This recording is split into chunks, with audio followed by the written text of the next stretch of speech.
Happy Monday, everybody. Welcome back to Rumor Innuendo. It is me, House of Wrestling's Nick Hausman. And me, WWE Creative Issues, Robert Karpeles. And we are here to deliver you another half hour of power, everything you need to know about the world of professional wrestling and all the news going on in it, brought to you by ad-free shows and podcast heat. Before we get to everything else here, Robert, big news over the weekend. A huge star in the world of WWE has unfortunately ended their very high-profile relationship, and that is, of course, Bad Bunny. Bad Bunny, according to People, has ended his less than 1 year tryst of dating with Kendall Jenner. I just wanted to get that out there because I know a lot of people very sensitive, very upset, very brokenhearted over this one. So there you go, everybody. Any thoughts on the breakup of Bad Bunny and Kendall Jenner, Robert? No. Okay, wow. So we got wrestling stuff to talk about here today. I want to talk wrestling. I honestly didn't know those two were dating. So I'm not reading. I'm not a reader of People magazine. I know that's a surprise. I watch nothing but trash TV, and I was pretty excited to see if he was going to get Kendall Jenner in on the act. I mean, bringing the Kardashians over to the world of WWE. Kim's had dalliances in the past. I just thought it was a matter of time. But no, Kim was great. Bruce Pritchard has said she was probably his favorite celebrity to ever work with, and it makes total sense. I'm glad that Bad Bunny is now free to focus on his wrestling career. I also heard he's a singer on the side, which is pretty exciting. Well, we got Mike Miliaro here, or Milaro, in the comment section saying, oh, sure, we're going to get Bad Bunny and Kendall Jenner, but not Billy Corgan, spelled Corrgan. God bless you, Mike. Hey, if we've got time, we'll talk Billy Corgan. But here's what we are going to talk about here today. We got Kenny Omega's injury, Thunder Rosa returning to action for AEW. We got a new Ring of Honor title. Liv Morgan, I don't know if anybody's heard, was arrested. We'll get into that. And, of course, updates on Charlotte Flair's injury and WWE Speed. So without further ado, our top story here, Kenny, what? Just make you laugh? WWE Speed sounds like something that would get you nabbed for like a wellness policy violation. I can't believe that's really a name. I was like, we're going throwback. We're going full 80s these days, right? I got a whole locker room bag filled with WWE Speed. I'm selling it to the boys. Oh boy. Call me the doctor. So AEW got some bad news here on Friday afternoon, shortly after we had finished recording. Kenny Omega posted the following on Twitter. He said, I can't really sugarcoat this. I'm out indefinitely. I tried to keep pushing past the pain for as long as I could until it became too much. Luckily, doctors caught me when they did. I'll be here. So in the meantime, please enjoy wrestling. Fightful then added that Kenny Omega apparently felt ill ahead of Collision. That was when he took on Ethan Page. It got worse. He pushed through. He came to Dynamite thinking he was just going to work in a backstage capacity. Those that saw Kenny backstage, per this report, knew he wasn't at his best, that he was pushing through. But even though he just showed up to work backstage, he decides to get roped into doing this promo segment with Chris Jericho on Wednesday night anyway, which we could get into. But because of this, he then went to the doctor after feeling really bad after Dynamite, found out he has diverticulitis. He's likely out of diverticulitis. Did I say it wrong? Yes, you shavoed the hell out of that. Well, I'm a redneck. He's likely out of the planned Golden Jets versus Big Bill and Ricky Starks match at World's End. And he's also out of what sounded like they were going to have a match here on Wednesday night's Dynamite. So the Elite, the Young Bucks off TV, Adam Page has been taken out by the AEW Devils, and now Kenny Omega going down with this. A lot of pieces get shuffled around when things like this happen. What sticks out to you here, Robert? So we talked about that Kenny promo, the Golden Jets promo that happened on Dynamite, and we were very critical of it, in part because it just seemed so disjointed, and Kenny just seemed very, very off. So hearing this report, seeing that he was not 100%, you can go back and watch this now with fresh eyes and a different filter and realize this guy was not in ring shape to even cut a promo. So it's kind of unfortunate. I can appreciate him wanting to power through. I remember working with Kurt Angle at a time in his life where he was really just trying to push past a lot of these health issues. I applaud Kenny Omega. I applaud AEW for listening to what was going on with him, taking a step back and saying, we need to address this. Diverticulitis obviously has been around in wrestling before. It's what Brock Lesnar had. In fact, in the AEW Fight Forever game, the F5 is named it's like the Diverticulitis 5 or something like that. So it's something that's known. Kenny being off TV and hopefully healing himself up this time, coming back better than ever, would be the most preferential. But yeah, he needs to focus on his health and himself. I don't think people are going to be super broken up about not getting that tag match. Yeah, well, and the diverticulitis move you're talking about was included in the Fight Forever video game, and there were more than a handful of fans that jumped on Kenny and like kind of, I guess, celebrated this news because everybody took the inclusion of that move F5 in the game as like a shot at Brock Lesnar, and it was kind of like what comes around goes around. Well, Kenny, he got wind of this, and if you go check out his socials, basically let everybody know he was only involved in the early creative stages of this video game and was not involved in the nuance of naming like create a wrestler moves. You know, I don't think he needed to respond to this, first of all, but I thought it was really interesting how much distance he put between himself and this game, because up until this moment in time before that tweet, everyone was like, Kenny Omega, head of the video game division. You like imagine him in there with like his headlight on and his like little screws and stuff, like personally making this game. And he's just kind of like, how do you think video games are made? I don't know. You assume it's like in a cave? Yes, I assume there's little tools and like, you know, that kind of stuff, little robot spiders that crawl around and fix things. So I imagine he was doing all of that. But I guess he just kind of walked in with like a tri-board and just was like, here's some things I like. Please make me a game. I don't know. So the diverticulitis joke, I guess, originated. They've talked about this before. Kevin Owens, when he was in PWG, used to do a version of the F5, and this is what Excalibur called it. So as someone who embraces snarky, goofy wrestling humor, it doesn't really bother me. I get that it's going to resurface because it seems ironic that it's what Kenny had. Him responding to it, I think he just didn't want there to be another negative news cycle going on about what's going on in AEW. Whereas the bigger story is just they're not going to have Kenny, who is such an important, integral piece of what's going on.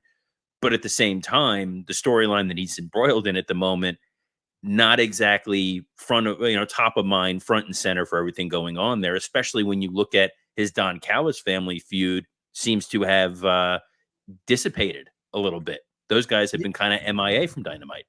Yeah, and again, I pointed to it at the beginning of the segment, but right now you have the Bucks off TV, being the Elite is gone. Adam Page looks to be taking time off after this whatever Devil's angle, and now Kenny Omega has gone down. The only active member of the Elite right now is Kota Ibushi, who I don't know that everyone necessarily assumes is in the Elite, is not the most known part of that group.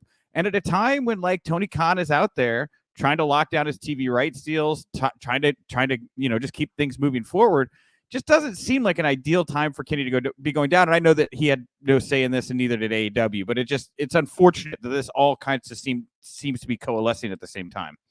It does, but it's a blessing in disguise for AEW in some regard, because there's a lot of really talented people who can now step up.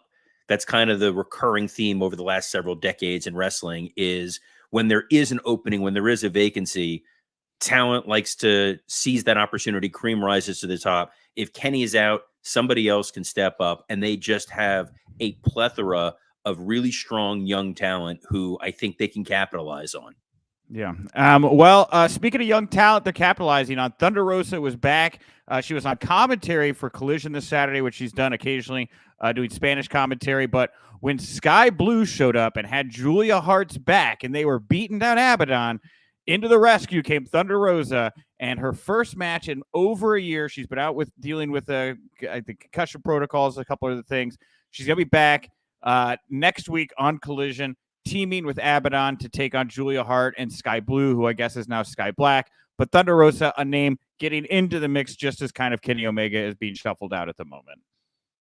Great to see her back. I think anybody that they can use to highlight the women's division and give the women actual stories to tell is to their advantage. I know that Thunder Rosa had some of that baggage going back a year and change ago when she was injured and some friction with the locker room. I think it will do wonders for AEW to show that someone who may have had a bit of an issue in the past is able to come in, open arms, do business and do business the right way. So this could be a real big win for AEW. Yeah, for sure. And this comes at a time where it does seem like Tony Khan is taking the note about pushing the women more. I thought this was a very well done angle. I like seeing Sky Blue kind of pulled into the House of Black group, this kind of tandem here with Julia Hart. But now we also find out on Saturday night, after Final Battle was on Friday, at the ROH tapings after Collision, we find out that Tony is introducing a new Ring of Honor Women's Television Championship to the mix. Now, of course, the women were presented very, very strongly at Final Battle. Nearly half-hour main event, Athena versus Billy Starks, with Athena going over. I shouldn't say the women were presented very strongly because I think the only other two women's matches got like less than 8 minutes combined between them, but very strong, I guess, in the main event picture there. Robert, how do you feel about Tony Khan introducing yet another Ring of Honor title to the mix right now? I was thinking they could use another title. There just aren't enough. Look, it's great. I think that Athena is absolutely incredible. I wish that she was featured more on a weekly basis. I think she's a real phenomenal talent. I think that Ring of Honor can quietly become a really strong brand that people want to go and seek out. I just hope they make it easier for people to find that content. And I'm, walking on thin ice here. I don't want to get Disco Inferno'd by Tony Khan. Oh man, yeah, you don't want Tony coming at you on the socials right now for sure. And look, again, it does seem like I'm trying to, look at this from the whole spectrum of things people are saying versus what we're seeing implemented. This to me, I took as a sign that Tony is trying to show that there is some more focus and investment in the women's division.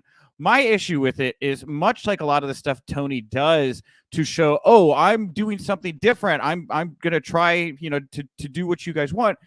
It's like a gimmick or a concept. It's not a storyline, right? It's not creating something interesting around one of the women that you can kind of play with, which I actually really liked what they did with Sky Blue. It's a title. It's another thing. It's another tournament. It's another thing people are going to be kind of vying for. And as much as I know there's merit to that, I would just continue to like to see Tony push himself to flush out these characters more and give me a reason to watch people fight each other that does not involve some kind of tournament match or title. Do I just sound like old man yelling at the clouds right now? I feel like I do. A little bit, but that's okay. I think we all want the best foot forward for TV, and a lot of the times for the audience, for a broader audience, to invest in a storyline or to invest in characters, they need a strong storyline. I think back to when WWF introduced their women's title, and you had Alundra Blaze, and it was just her going up against, Bull Nakano or Bertha Faye. There was no real storyline. It was just, she's the champion and she's going to face a challenger. And in 2023, if you want the broad audience to really wrap their arms around something, they want a storyline. And we've seen with Toni Storm and the response that she's gotten, people are invested, they're excited, they want to see it. And AEW's women's division has the talent to be able to be a strong division. They just need that time and attention from Tony. Yeah, and I like what they're doing with Julia Hart, too. I do think it's a little interesting that I guess Thunder Rosa and Abaddon are the baby faces against Julia Hart and Sky Blue or Black, because people seem to be just so decidedly behind Julia Hart right now. But, we'll see what they do with it. But Final Battle was on Friday night. I watched all of Final Battle. I watched all of SmackDown. I was trying to cover them both at the same time over at HouseOfWrestling.com. I did not have a chance to watch the entirety of the media scrum afterwards. Between, first of all, I heard that the media scrum went till 1:30 in the morning, and I'm sorry, it's just like you're getting there at 5 o'clock to hopefully catch 0 hour at 6, and then it's just a marathon day. I my sympathies. I thought the show was very good. I thought Final Battle by and large was very good, a little long for my taste. But Tony Khan, in whatever, he did like an hour and a half presser, 2 hour presser afterwards. The highlight of it really was about the Warner Brothers Discovery stuff. And he really didn't even say that much. He just kind of doubled down on how Warner Brothers Discovery and he have a great relationship. Everybody's doing their due diligence right now before making their next decision. And he had this one comment that has been picked up and aggregated in a million headlines. It's to be AEW is to be under constant attack. And Tony really kind of putting himself here on the it's me versus everyone front, kind of a rallying for the underdog offensive here. And I just thought it was a very interesting tact. It doesn't really show a lot of kind of ownership and change, like where's the evolution coming from, my 2 cents. And Any thoughts on Final Battle or anything that Tony had to say coming out of the show? I think Tony likes the idea of the us versus the world mentality. It's borrowing from the Paul Heyman playbook. That's what galvanizes your locker room when you think that it is us trying to deal with other promotions that are trying to steal our talent, negative comments that are being levied at you online by commentators, by other wrestlers, people who just want to see this place torn down. They need to come together as a unit to put on the best show. It worked for Paul for a very long time. And I know that Tony Khan, in an interview with Ariel Helwani, had said at one point, Warner Discovery had given him a book that was talking about how they should be positioning themselves and that they are not Coca-Cola, they're Pepsi. They're not McDonald's, they're Burger King. And that he needs to learn from those playbooks. So the idea of everyone's coming after us and we're going to hold firm no matter what, in a way deflects any internalizing and blame and saying, I've looked at this. How can I make things better? It's any criticism, no matter what it is, they're coming after us. And if you're an AEW fan, you need to go after anyone that goes after us rather than taking a step back and listening. And maybe there's some wisdom within some of the criticism that it's not people attacking just for the sake of attacking. We're not all trying to be Cornette. My voice can't go that high. Come on. Well, I mean, hey, look, everything is the same these days. A lot of the stuff you just said, I'd be remiss if I didn't say it sounded like political parties at some point in this country. So everything very tribalized these days, everything very at odds. So, of course, this is the kind of strong-spined posture that Tony's going to take in a position like this. That's what he's got to do to keep things afloat. But did not dismiss any of what is being reported. I'm going to be very clear about that. Tony did not say Nick Hausman wrong. Nick Hausman no right. Nick Hausman wrong. That did not happen. Right. I don't know why he talks like a caveman, but he has a great relationship with Warner. He has a great relationship with Warner Discovery because remember, guys, he does still have 5 hours of televised content on their networks. If he didn't have a good relationship with them, it would be gone. So you have to say that. You have to stay together for the kids and see this thing through to the divorce. Over at WWE land, man, also on Friday, what a busy Friday afternoon it was. Guys, at 5 o'clock on Fridays, I like to grab a beer, go up to my roof, try to relax a little bit. I did not have that luxury this past Friday. It was a slam banger of an afternoon. I do just want to point out, you don't live in a house. Like when you say I'm going up on the roof, it makes you think you're going to jump. No. Okay. I live in a 15-floor condo, so I go up, I get a beautiful jump. Hey, I'm just going to look at stuff. I'm not looking to fly past it. There big news here. Another big story on Friday. Liv Morgan was arrested. This story comes to us from the Village's News because apparently Liv was driving her Jeep. See, I already see you giggling. Apparently Liv was driving her Jeep, her yellow Jeep, near the Villages on Thursday night. Cops see her weaving over the white and yellow lines in the road. They pull her over. Car reeks of marijuana. They search the car. They find this small bag of marijuana inside of a bigger pink fuzzy bag, which I'm guessing like a purse. They also find these vape cartridges in the center console. They later tested positive for marijuana. She gets taken in. She pays a $3,000 bond. She gets let go. Fightful saying, no heat on Liv. She'll have her day in court. But, I mean, this is Florida. You are a lawyer. Robert, how serious is what Liv is looking at here in this situation? So I laugh because the Villages is a particular part of Florida that's pretty much just an overgrown senior community. It's a very conservative part of the state. It's a very Trump-friendly part of the state of Florida. So them wanting to go after a young person, especially someone who even owned something pink and fluffy, makes a lot of sense. Yep. Marijuana is not legal in the state of Florida for recreational purposes. You need a prescription. You can get it for medicinal reasons. So her in possession of it, not that big of a deal. It's not Rob Van Dam driving with the ECW title, getting pulled over with Sabu. I think people tend to understand in 2023, folks are going to use marijuana. WWE has their policy, and her getting arrested for it, not being a champion, not being on television, it's not going to derail anything. And yeah, they'll tease her a little bit, but it's not as bad as this theoretically could have been for their women's division. Yeah, and the nice thing here, she was already off TV, so it wasn't like it affected anything in the moment. She's not bringing any undue attention, so we'll let this thing play its course. She'll get brought back again. I think this day and age, most people her age would take this as a bit of a badge of honor, right? The dying days of pot arrest, in my opinion. We'll see where we're at in 10 years. Yeah, the only part of it that's troubling is, driving over white and yellow lines. You don't want to be driving recklessly. The fact that she was not charged with any sort of reckless driving means maybe this was just enough for them to warrant pulling her over, but not serious enough for them to bring her up on those charges. I was trying to lobby the softball to move into another women's division topic. You didn't get it. Let me try again. Good thing Liv Morgan is not actively involved in any WWE storylines. Nick? Well, Charlotte Flair is not going to be involved in any active WWE storylines anytime soon. But here, real quick, I don't want to gloss over the fact that's happening to the Villages. You guys got to go on Hulu. There's this great documentary called Some Kind of Heaven, I think is the name of it. Have you seen this documentary? No, I'm good. Oh, you guys all got to go find out what is going down in the Villages. Old people getting weird. It is a good watch, and that's all I have to say. I couldn't let the moment pass by. Go just look into it. A fun bit of Googling. All right, Charlotte Flair. PWInsider.com saying that in this unfortunate incident that happened 2 weeks ago on SmackDown where she fell off the top rope, she tore her ACL, and she also may have, but not confirmed, suffered a neck sprain as well. She looks to be getting surgery very soon, and as we reported on, or I guess they said it on Friday, so we didn't talk about it on Friday. Looks like she'll be out for around 9 months. Obviously, that puts her out past the Rumble and WrestleMania season.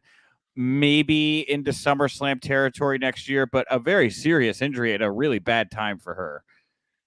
Yeah, we talked about it a week ago and said, this did not feel like this was part of the storyline because they didn't show replays and it was kind of disjointed. And I said the timing of the injury was not the worst because we knew we were coming up into Rumble. We did not think this was going to be a 9-month injury. When I heard that news, it highlighted the same thing with Adam Cole. You get these fluke injuries where you don't think that it's necessarily the big dramatic spots.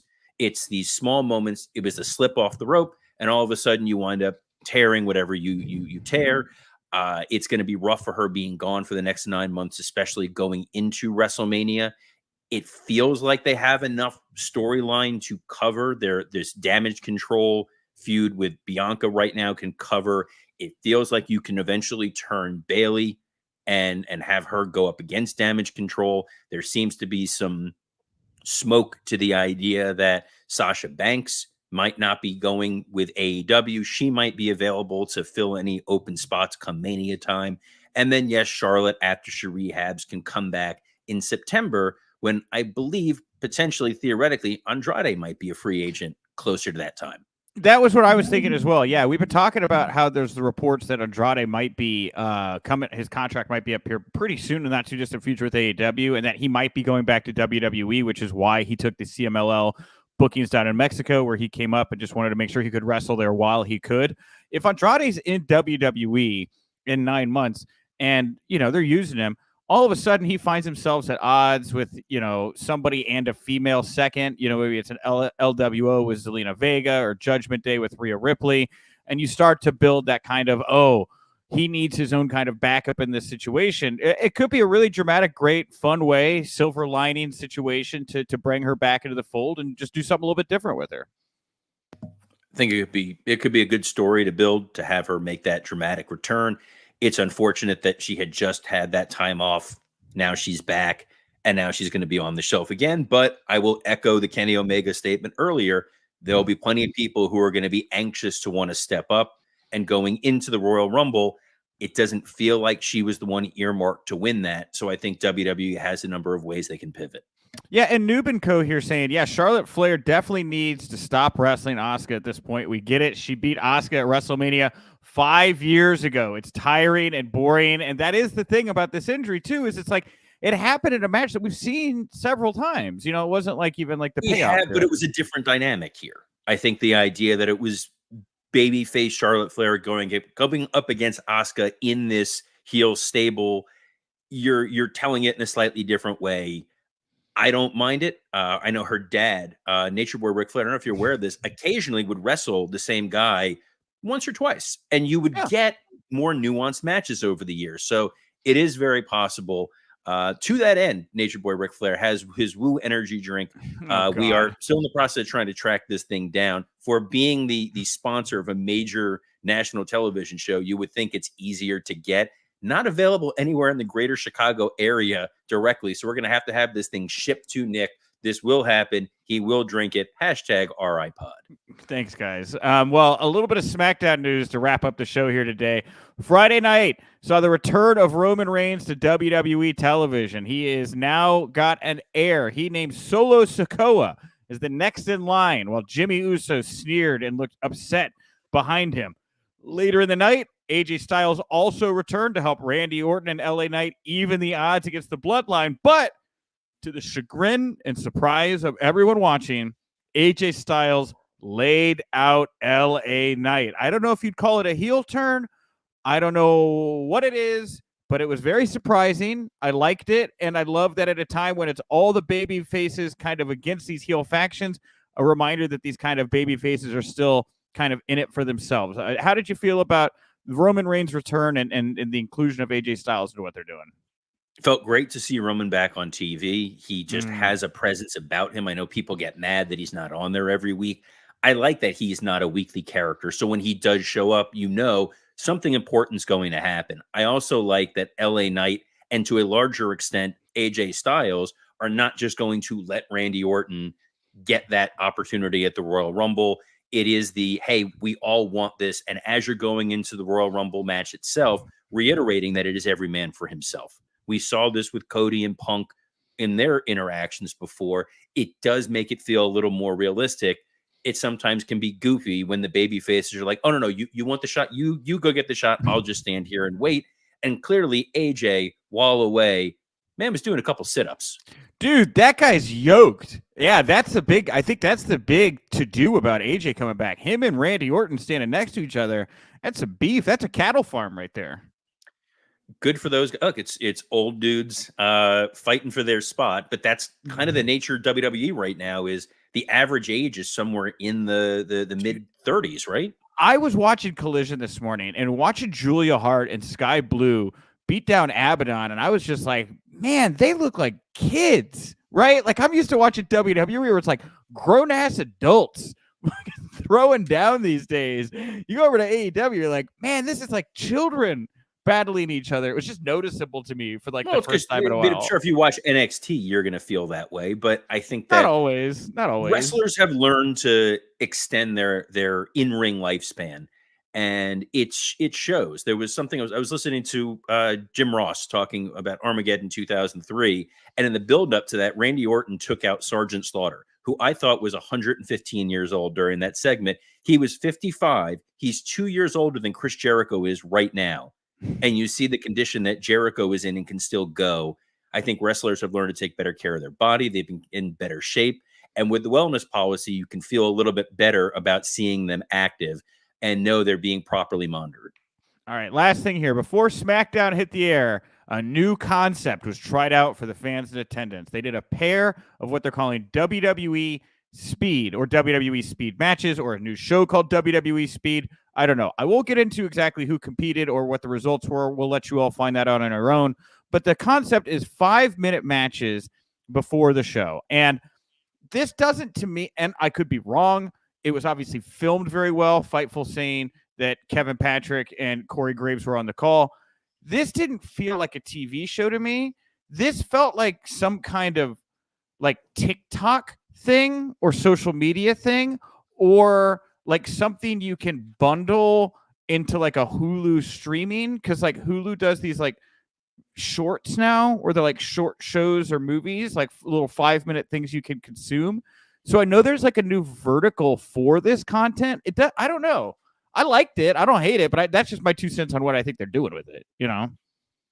Look, I liked 5-minute matches when they just used to be Nitro main events. So, Vince Russo thinks these matches are already a little long at 5, but yeah, something that's easily consumable makes sense. I don't know the rules. If it's like there's a clock and whoever gets the win in 5 minutes, we'll see. They dipped their toe into this a lot. They did this with the mixed tag challenge that they tried to do on Facebook.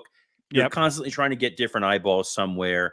Take a swing. Kevin Patrick, just on an aside, that dude's grown on me. I was not the biggest Kevin Patrick fan at the beginning. I think he's really coming into his own. I'm really enjoying what he's doing. But I will still continue to be baffled as to why Byron Saxton is not on commentary. I think he was doing a great job. Wish he was there more. Total aside, we're here talking about WWE Quaaludes. Yeah, and I don't want to pour salt in any wounds or create a problem where there's no problem. But like, I went to look over at the Final Battle 2023 results here to see the times. 2 matches on that show would qualify as WWE speed matches, 5 minutes or less. You want to know what those 2 matches were? I have no choice in the matter, so sure. It was the only 2 women's matches that weren't the main event. Every other men's match on that show got more than 5 minutes. And that's just a little thing I noticed here. Again, it's like you're trying to put this title into the mix. You're trying to elevate women. It is interesting that as you're making those gestures, it doesn't seem like, again, the women are getting that time to really develop in matches and things like that. So the counter argument to that is that some things can be done in a shorter amount of time than you would think, and it's still remarkably effective. Like Rumor and Innuendo, that's a nice tight 30 minutes. I will point out a comment right here from this guy who says, "Thanks, guys. Been listening every day on the Apple podcast feed. Loving the show." So clearly we're doing something right here. The downside to a 30-minute show, unfortunately, not going to be able to get to that NWA Billy Corgan CW news today. Tomorrow is another day. I keep wanting to kill this joke, but it keeps coming up. Joke? And it's a genuine problem with the run sheet. We run out of time at the end. It's earnest. We really mean it, guys. But we genuinely are thankful that you're tuning in live with the comments, listening, love seeing the numbers growing. And a big show for the end of this week, as OVW's Matt Jones will be joining us live. You'll be able to interact, ask questions while he is there. A lot of end-of-year top 10 lists for, I think, Variety, Entertainment Weekly, all that, have included the Wrestlers documentary. So it's going to be a little bit of a victory lap for him, but there's some exciting news about the future of OVW that we will get to. Yeah, and we're going to do an extended episode on Friday where, we will not only be talking to Matt, but we will also be trying to read some Apple reviews. And if you want to submit questions on top of just, encouraging me to drink this Ric Flair gasoline, then you can go to #RIPod. You got any questions for Robert and I? I'll try to dive into that mailbag on Friday here in our big holiday show. We'll try to answer some of those because next Monday, a week from now, is Christmas. We will not have a show that day, but we will be uploading the Matt Jones interview on the audio feed on Monday. So if you don't catch us live noon Eastern on Friday for the interview, you can catch it Monday, Christmas Day, our little stocking stuffer for you. And of course, if you like the show, as I always say, go over to the any podcast platform you like. The comments have kept us alive. Your 5-star ratings are always appreciated. We want this show to thrive. We want to bring as many people on the ride along for it as we can. And the best way to get people to come along and do that is for you all to support us in that way. So that's it for me today, Robert. Oh, wait. Sorry. Helps if you unmute my I muted you because we were getting feedback. But anyway, I didn't want to call it out. Go ahead. All right. That's fine. On behalf of the concise Nick Hausman, I'm Robert Karpeles. Best of luck in your future endeavors.